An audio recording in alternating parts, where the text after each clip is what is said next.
A question from Teresa on YouTube that asked about the proration of rent when a tenant gives notice to their landlord that they're going to be ending their tenancy. So here's the deal. Most tenants can, under their tenancies, you can give a 30-day notice to your landlord saying that you want to end the relationship and not be liable for rent.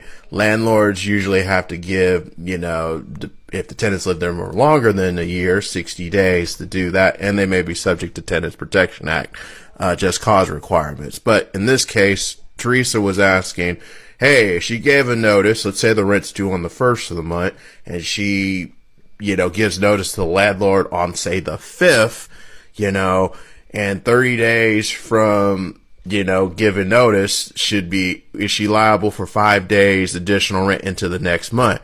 Well, the answer would be yes, unless your lease agreement had some other provision where you could only give notice at the beginning of the rental period.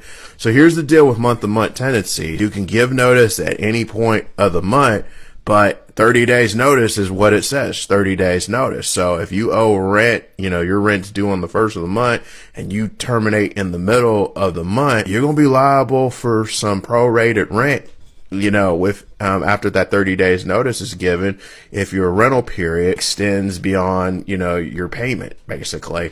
So my best tip for both landlords and tenants is I usually will recommend giving notice, making your termination effective at the end of your rental period. So like if you have rent due on the 1st of the month, I'm going to wait to give my 30-day notice until the next month, right before the 1st. Okay. That way, it's a clean break, basically. Hey, I'm going to pay my last month's rent and I'm giving you 30 days notice. Or better yet, give a little bit more notice. Like, hey, it's April right now, and let's say I want to terminate my agreement with my landlord on, June the 1st. Well, to give 30 days notice, that notice has to be out by like May 2nd. Okay. Well, instead of waiting until May 2nd, just give the landlord notice now. Hey, listen, I'm going to move. Here's my written notice.